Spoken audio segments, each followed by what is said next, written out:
Everyone's like, oh my God, I hate my career, I hate my job. And I'm like, life is too short, right? You hate like almost like 70% of your waking hours. Like, what's the point? I guess there was always a part of me that then for that year after felt really quite bitter and a little bit, I would say, empty.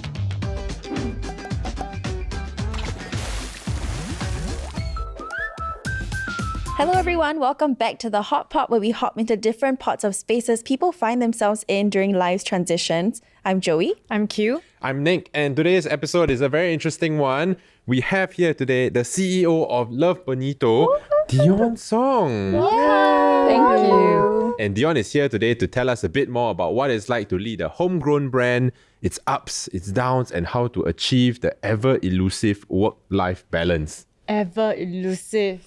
Yeah. Also, I just want to say, cute outfit. Cute outfit too. Thanks, it's from Love Bonito. Mine too. Oh my gosh. Oh my God, what really? a coincidence. I love that. What about Yeah.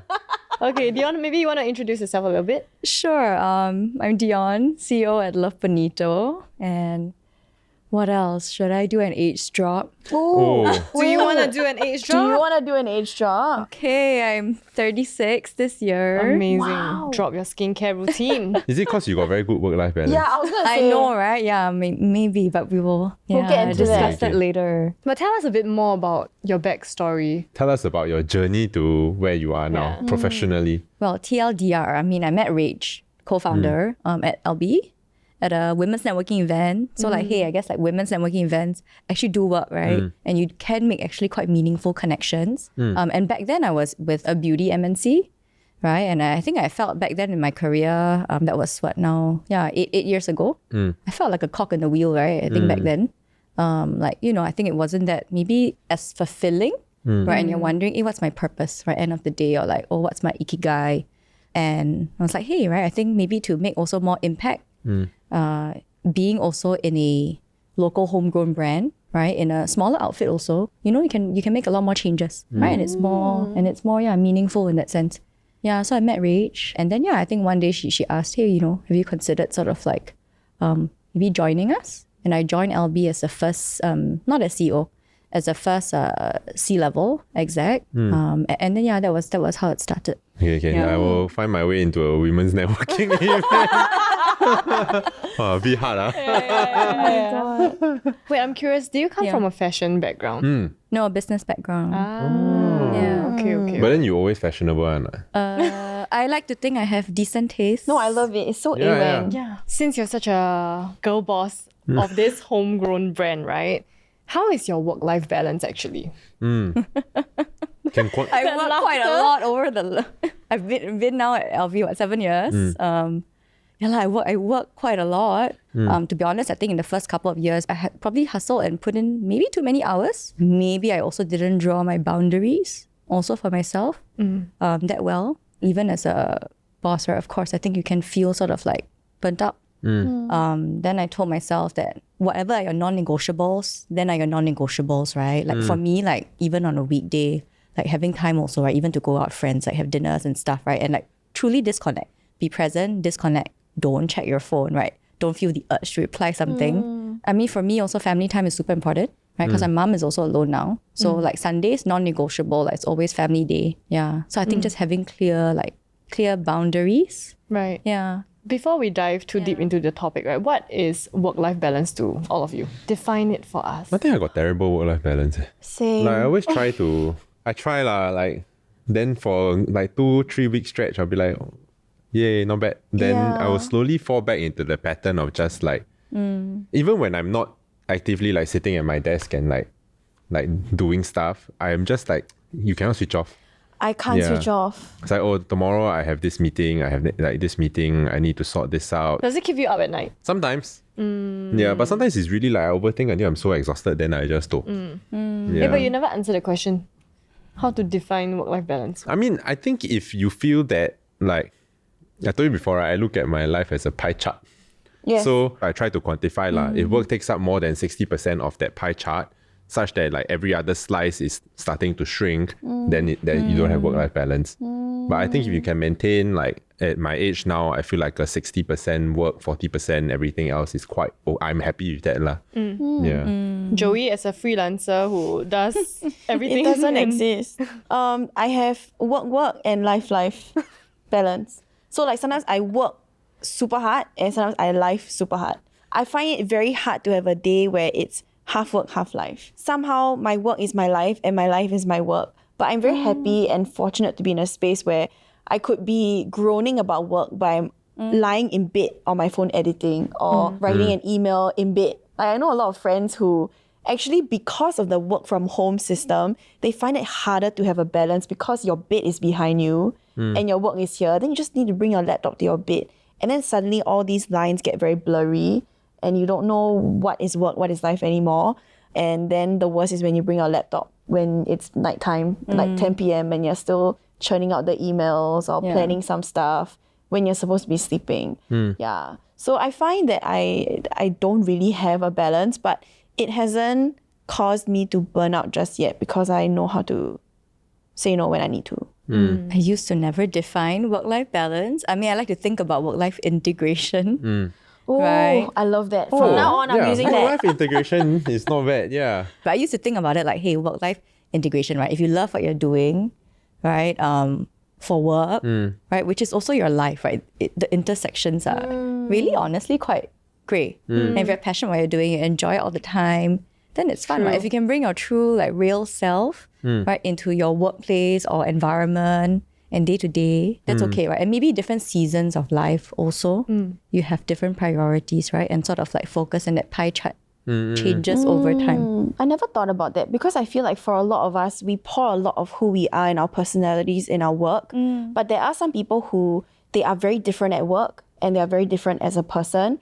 And once they clock out, they really clock out from that personality as well. They're a totally different person. So it's easy to have that separation. Whereas if you're always the kind of person that is very involved, you're very involved in your personal life and you're very involved in your work life, then where do you tap out and sit back? Cannot, right? That's a question, right? I don't know. No, because I feel like whatever she described, right, is kind of you, like you. Because everything you do is everything you love. Correct. Like your crafts, your music. Everything. Yeah. So how do you separate that? I think it's because I love those things and I need to do them all. If I only did one, right, I would burn out and get very tired very easily. I need to do a lot of different things. The difference is what keeps me going and keeps it sustainable because my attention is constantly peaked and like my interest is always like, ooh, new thing. I can't do one thing forever. I think I would burn out. Yeah. Okay, pre-Love Bonito, right? You mentioned that you were at MNC and it sounded like it was a very different working experience also. Yeah. So work-life integration, is it possible when you are working those sort of roles? I guess prior moving into the consumer world, I was actually doing banking and finance for a bit. Wow, but it was very soul-sucking for me, right? So back then, I probably felt like that, right? Like, oh my God, you're just waiting for the clock to hit like 6 p.m. And I'm like, wow, leave already, right? I'm just going to run out of the office. And, you know, I guess maybe going through Singapore system sometimes, right? And maybe I went to like a more geeky school. I guess everyone chooses a similar career, right? Whether it's medicine, finance, law, right? And everyone's like, oh my God, I hate my career. I hate my job. And I'm like, life is too short, right? To be doing something. Maybe just because the pay is good, right? But you hate like almost like 70% of your waking hours. Like, what's the point? You know? So I think then I made the call like, okay, my full-time job, like let me pick something I like. And I really believe like maybe if you pick something that you love doing and it's your craft, right? It will pay decently after that, right? Because you're going to put in the hours, you're going to be really good at it. And I mean, I think cost of living, you can manage within your means as well, right? To lead the life that you want to lead. Which actually brings me to my next point, right? Like, you all know the term like golden handcuffs, where basically you feel that you are shackled to your job that you might not necessarily like, but then it has But it's gold. like it pays well. Yeah, it pays well. Yeah. So then what would you recommend the balance be between like, okay, you need to be compensated well, but then at the same time, it shouldn't suck your soul too much lah. Yeah, I guess I've never been in that position yet. I left banking when I was too noob and too junior, right? As the first year, that you really don't have that notion of like golden handcuffs, right? I mean, I get it now for like people who've been doing this career for like so long. It's very hard to leave, right? When you hit like sort of almost like below that partner level, you're like, can't live anymore, right? Because your lifestyle is already at that level. And your lifestyle has and you inflated have to that point. And you have to like compromise on everything, right? To be like, oh, let me go be an entrepreneur today. Right? It means a very different standard of living.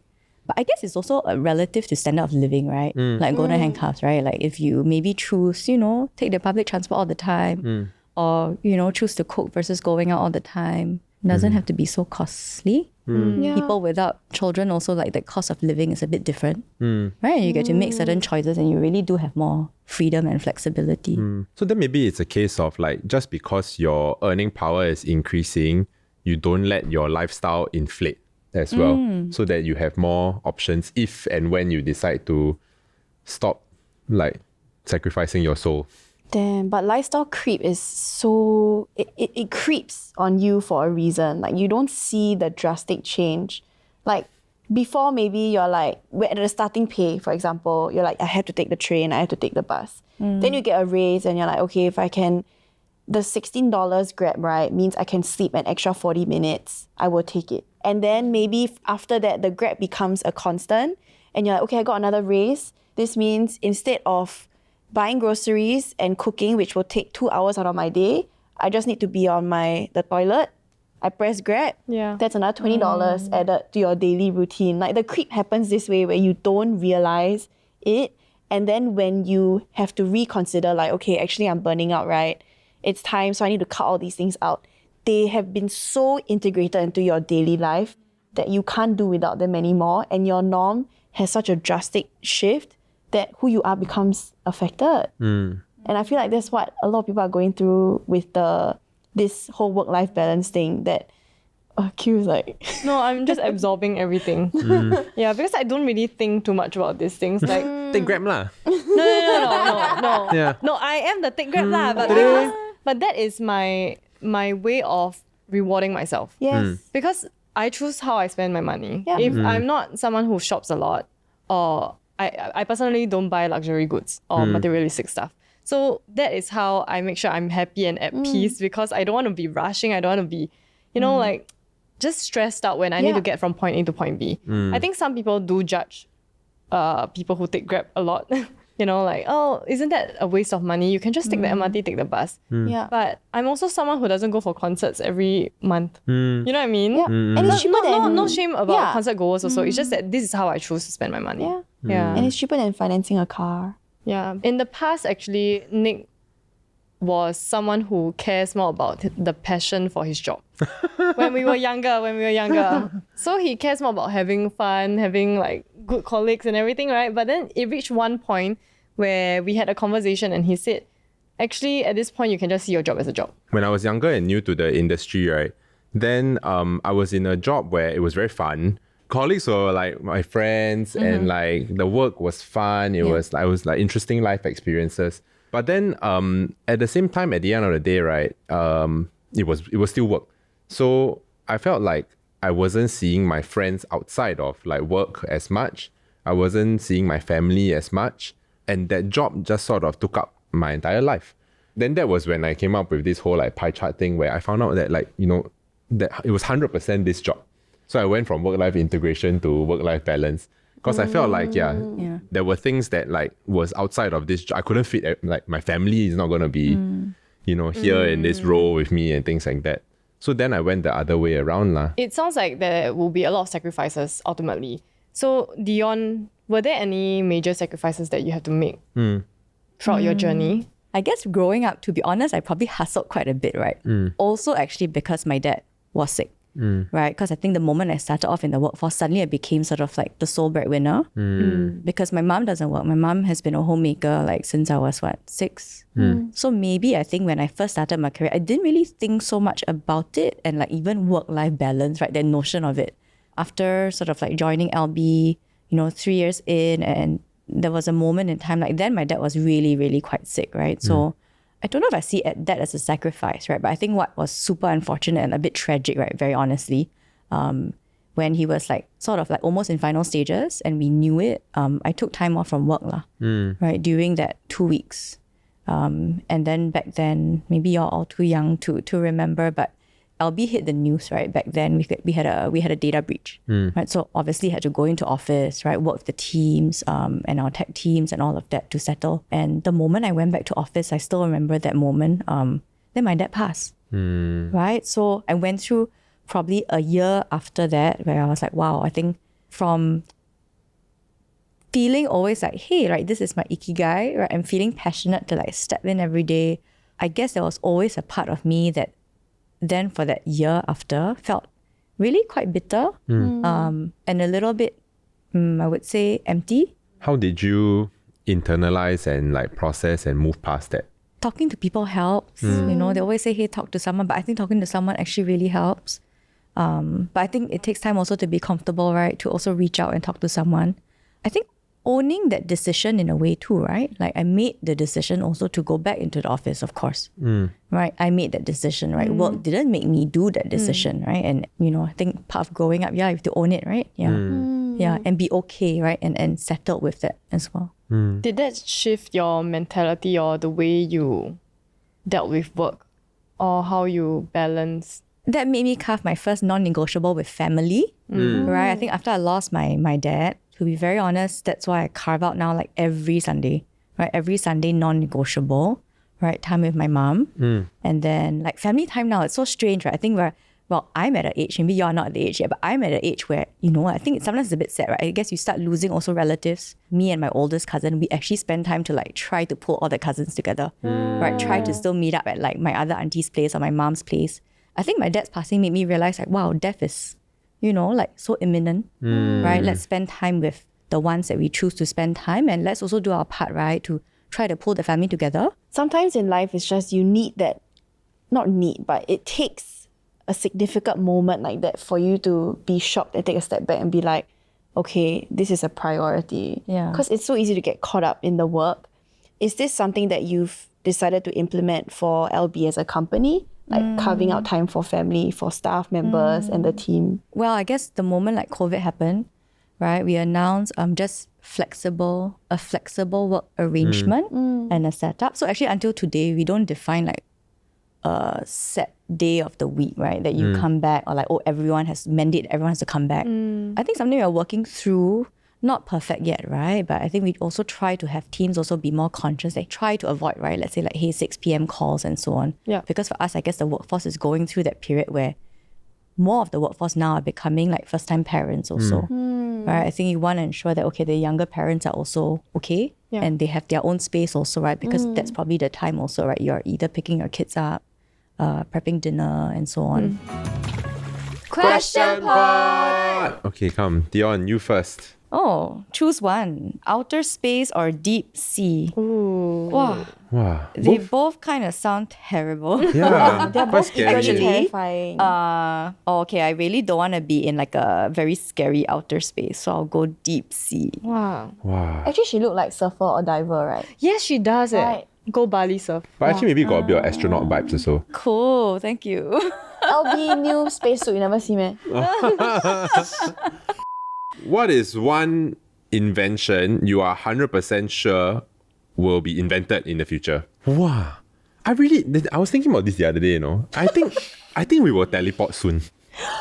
I really want to teleport. How soon? But I don't know how. Like- How will be the best how in will how many years? my In the method- next you know what I mean? 100 years. Okay, 100 years quite long. It's quite soon teleport Have you ever Googled yourself what was the purpose? Of course I have. No, but then again, because I'm referred to as Q, right? I have to type my full name. So my full name will just bring up my LinkedIn, old videos of us in another company.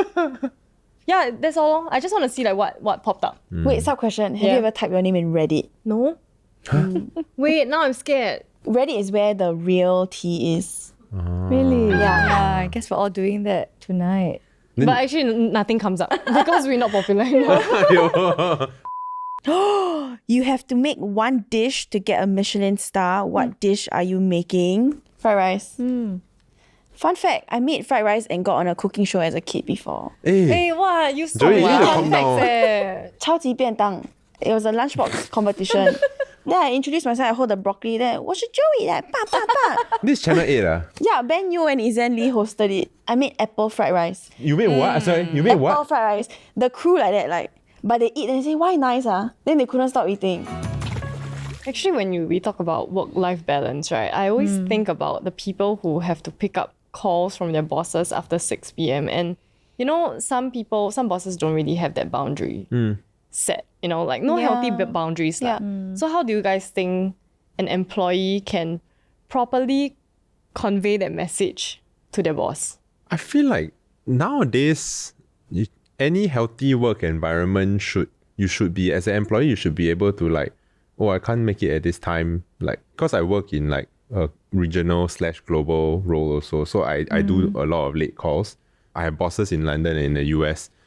So anytime we need to catch up, like I think I'm quite fortunate that they will offer to like, oh, I can do an early one or a late one. So we will take turns lah. So sometimes you suffer, sometimes I suffer kind of thing. And I feel that if you are not in a work environment that is like that, where you are always expected to hold the short end of the stick, then you need to reconsider like whether that is the right work environment for you lah. But what if it happened maybe 3 times only? Oh, okay lah. Then And I think. No, 3 times only, but then you sense that it might become a routine. Oh. So how do you put a stop to it lah? yeah, correct. Especially when they kind of guilt trip you or expect you to reply them at maybe 9 p.m, 11 p.m. Not that it's happening to me. I'm just saying an example. I think usually what I would recommend would be like, oh, sorry, I can't. I'm having dinner with my family. Because like, for them, maybe they don't realize. Sometimes I give benefit of the doubt that they don't realize that, oh, it's your evening or off your working hours. Oh, because everyone's at different time zones. Yeah, you time mean, zones. like in that But case. if it's like a Singapore kind of context, then I think even more you can just like, I'm having dinner with my family. Can I get this to you tomorrow? So then the onus is on them. If they really want to push through and like, no, I need it tonight, then you as the boss need to own that you are being the bad guy lah. Like don't put it on me like as your employee to like, oh, I should self-sacrifice like proactively all the time. Okay. I used to be an SME and like it was very difficult because in SMEs, most of the time it's like similar to startup where the boss literally works until 4 a.m. And they forget that the same cannot be asked of your staff. And I remember replying emails, setting up decks at 3 a.m, 2 a.m. And one time a customer replied, hey, please go and sleep. And I read the email, I'm like, oh no, this looks bad. Because I'm replying from the company email. And then they said like, whoever's at the team now, like, please go and rest. Like, it's too late already, don't do work anymore. And I'm like, oh my God, if a client can tell me this, why can't my boss tell me this? And I realized because I'm the kind of person that like if I see something that needs to be done, I will get to it immediately. If I see a text, right, I need to force myself to not open it. And all I need to do is, oh, it was past my working time and I'll get to it in the morning. Like, you know what I mean? Just don't reply. I find that really works. If I reply now, and especially knowing that your boss is the kind that cannot draw the boundaries, right, then you draw yourself. And if they keep erasing your boundary, then you draw in front of HR. Damn. I tell HR. You just in front of HR, just be like, Actually, I will CC them. I will admit that like sometimes I work until very, very late. Then I will assign stuff to people like at weird hours, but then I don't expect you to respond to me immediately. But sometimes I think like people are pressured, like they self-psych, like, oh, I know, like someone has assigned me something. So then I learned that like sometimes the onus is also on me to like clarify. So I need to talk to you about this. Can you do this? But please don't look at this until tomorrow. Then I updated my email signature, like, because I saw like someone at HR did it and it was quite good. It was like, I work flexibly at hours that suit me, so please respond at an appropriate time for you. I was like, wow, that's great. So then I put that in my like Teams. Copyright. I put that in my Teams bio and my like email signature. So like when people get messages from me, they know lah. Yeah. For me, I feel like it's the choice of platforms. So for example, email, I think it's not expected of you. But if someone telegrams me or WhatsApps me, right, I feel like I'm pressured to reply. True. And then if you use Slack, you schedule the message at 9 a.m. instead. Gosh, exactly. So you don't actually send it immediately. So that's how can schedule also lah. But I really don't like to use like personal chat with like the teams. I think it's too intrusive lah. Like WhatsApp, Tele. We use a lot of Slack. But yeah, because I used to always caveat and be like, oh, okay, you don't have to reply me now, can just reply me tomorrow. Yeah. But I think there's still power dynamic, right? That when people see on Slack, someone's like, oh, right? Like, although like, Dione is saying that, but maybe there's going to be a repercussion if I don't reply now. So I started scheduling. But now I think everyone gets messages at 9, like, ding, ding, ding. 9 a.m. If you stand at the office at 8:59, right? Then like at 9 o'clock, then you can hear everybody's notifications go off. And then it's all you Wow. Omnipresent. Unmute your laptop, then you can hear So satisfying. All around you. Has there ever been a situation where you notice like a staff member is not doing so well, and then after that you guys, after a chat, you realize there needs to be some shifts? You got a skill or not to like, this person burnt out.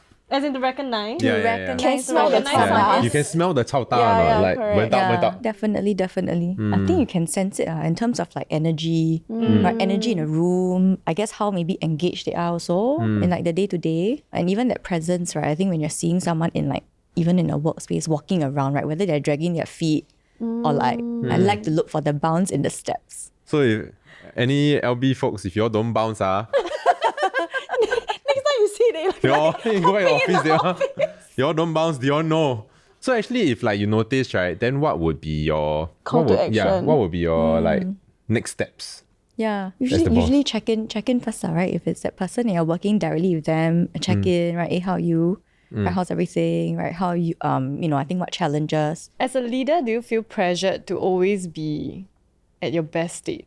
So for example, something negative has happened in your personal life, but you still feel the pressure to show up for your team. Like everybody can Yeah. don't bounce, but I must bounce. Yeah. Right? Because if the leader don't bounce, then How why everybody should bounce? we? Yeah. Of course. I mean, of course, to show that, hey, I think you're okay, right? Situation's okay, things are okay.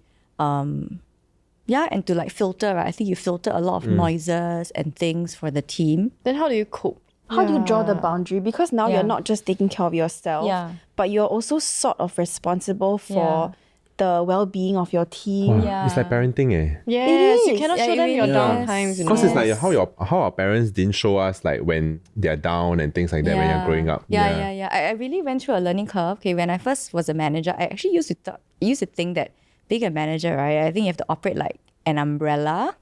You block all the shit, right, from dropping onto your team's plate, and you just shield them from everything. I think I learned over time also that too much is like coddling. Okay, I think it depends on how senior your team is. Right? If it's someone really junior, also of course first job, right? You don't suddenly boom, let me share you everything. Right? I think you might also sort of maybe it's too overwhelming also for them to process. But I think now also, I think working with of course more mature teams.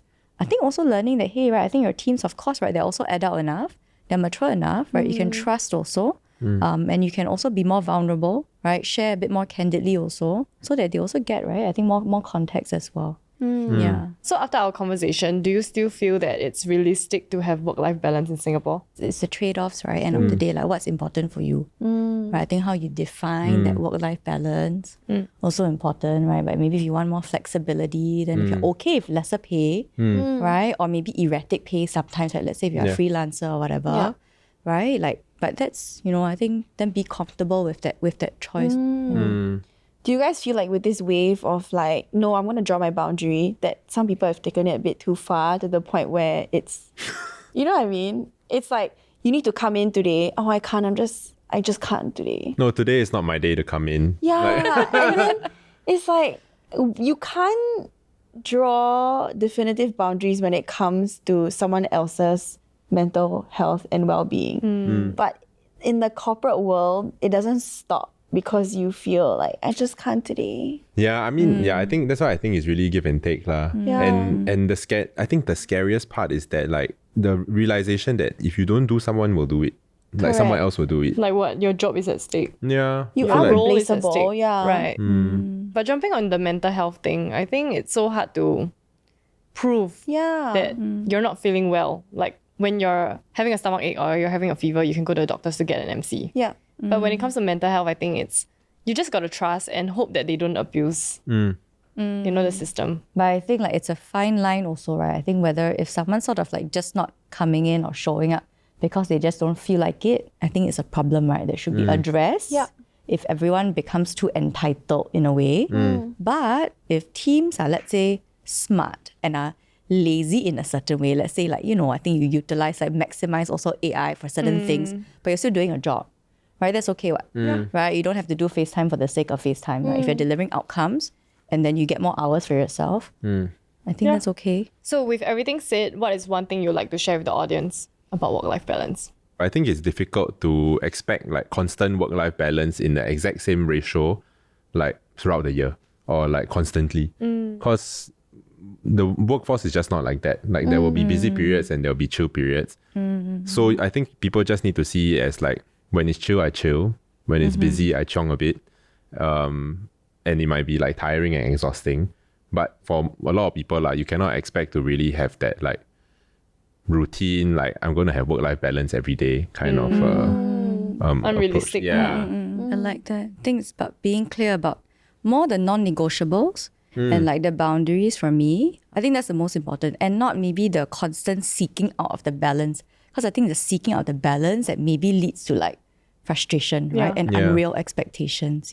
I think work-life balance looks different on everyone. Someone who is more work-driven, then their 60%, 40% to you could be a nightmare. So don't base your balance and how much you're living life or how fulfilling it is on someone else's ratio. Like as long as you feel like you are not sacrificing one or the other, then I think you've already achieved the balance. Like don't like what Dione said, don't stress too much about finding the balance. It comes when you feel kind of like not spread thin. And don't judge others if they have a different ratio than you, because everyone 100%. has their own different Yeah. pie, right, and charts. So thanks for joining us on this episode of The Hot Pot. You can also listen to us on Apple Podcasts, Spotify, and Me Listen. And subscribe to us if you haven't already. And of course, a big thank you as well to Dione, CEO of Love Bonito, for joining us today. Thank you for having me. Oh my god. And we'll see you guys on the next episode. Bye. Oh, I just sneezed my choker open. Oh my god. Oh my goodness. Huh? Oh my god, what happened? Oh my god, was it rolling? Rolling, right? Wow. I want to say this is the first time, right? But it's not the first time it has happened. Hey, I'm glad that's not a LB necklace. It's Shock then, oh it's no. like inside my neck now. Hello everyone, welcome to the Hot Pot, where we hop into different pots of spaces people find themselves in during life's transitions. I'm Joey. I'm Q. I'm... The saliva, sorry. Go into the wrong... the wrong... Oh, damn it, Wrong pipe. Wow. no. Choker and then choke Oh. Yeah. I'm so sorry you're next to me for that. Like, I'm yeah. I'm not This, okay. this normally doesn't happen. Okay.